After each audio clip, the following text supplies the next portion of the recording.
Hi students, welcome to this video. I'd just like to inform you that the PDF of sample answers is available on our website. The link is given in the description below to check it out. Hi students, this is Judy Joseph from Stella English Language School. The task card for this video is describe a historical period you would like to know more about. Say which it is, why you wish to know more about this time, and explain what you can do to get more information.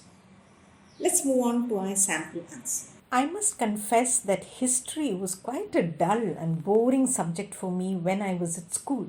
But there were some topics that piqued my interest and curiosity, and one among them was the reign of King Ashoka the Great. Even today, I remember his fascinating life story. I remember how this cruel and ruthless ruler changed into a compassionate and peace-loving monarch. Our history teacher had explained to us that the Battle of Kalinga was a turning point in his life. Emperor Ashoka was so horrified by the death and destruction caused by the war that it completely transformed him. I think every ruler went on ruthless campaigns and battles to expand their territories, while this monarch gave up non-violence and embraced a life of peace and compassion. He tried to build a society based on social justice, goodness, and virtue. He wrote out edicts explaining his policies of mercy, tolerance, and peace. They were carved onto pillars and set up all over the empire so that people could read and follow his policies. His messages carved in stone are still standing in several parts of the country. Another thing that amazes me is that even today, that is nearly 2300 years after his rule, we still use two symbols from his time, the Ashoka Chakra and the national emblem. This shows that modern India still values the example set by this great king, how he ruled with compassion and wisdom, how he adopted values like religious tolerance and non-violence. Today there are plenty of resources on the internet, and I hope to do an in-depth study of this unparalleled and extraordinary period in the history of India. Now we move on to part 3.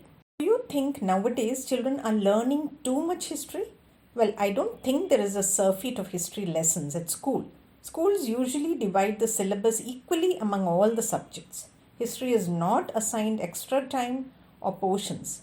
However, children today are also getting doses of history through historical movies, web series, or documentaries. Since these are much more interesting than textbook learning, I think they're able to learn faster. Many children tend to get bored with history because of all these dates, time, and names to remember. Do you agree with that? Well, yes, I totally agree that mugging up dates and names can be tedious and boring. I too face this problem as a student, but I think this is part of the syllabus. However, teachers can adopt several measures to make this task easier. They can use aids such as timelines or maps to help children understand history in the context. Also, incorporating activities like quizzes, role plays, etc. can remove the dryness and help in faster learning. Do you think it's important to know about history? Well, I believe history is a key constituent of any academic pursuit. It helps people understand their past and their roots. History also helps them understand how people lived in the past, their cultures, lifestyles, and governments. History can also teach us lessons, the chaotic times, inspirational stories, the sufferings, the victories, all can teach valuable lessons. How can people get reliable historical information? Well, there are plenty of thorough and trustworthy resources for information. Articles, books, magazines, as well as websites by researchers, scholars, and other experts are good sources. Museums, which exhibit artifacts, scrolls, documents, etc., digital libraries, as well as historical monuments, can be good sources by which we can get glimpses into the past. How do you think historical figures can serve as role models for young people today? Well, I believe young people can look up to and emulate historical figures for their actions, their beliefs, and values. For example, leaders like Nelson Mandela, Martin Luther King, Mahatma Gandhi, etc. upheld values of equality and justice, and hence young people can look up to them for inspiration. Do people in your country like to visit museums?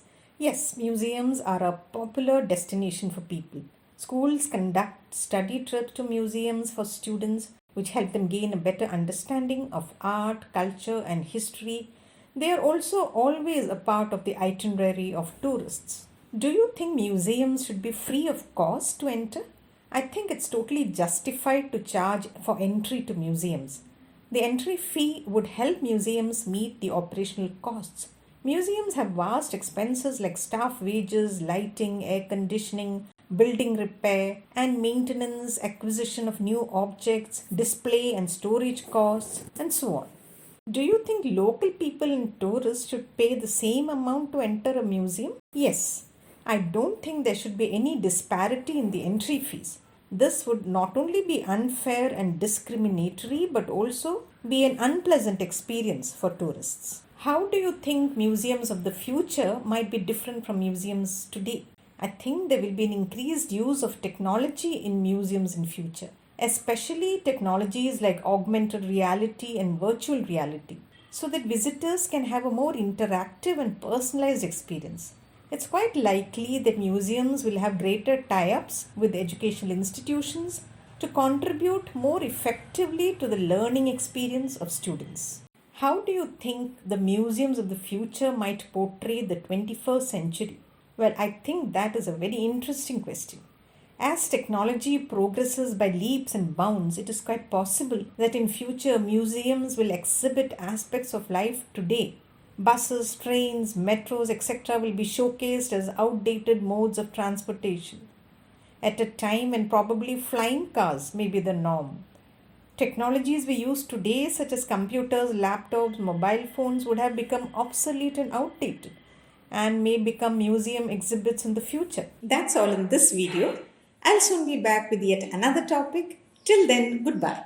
If this video was useful for you, give us a thumbs up, subscribe and click on the bell icon for more updates. And also do share with your friends.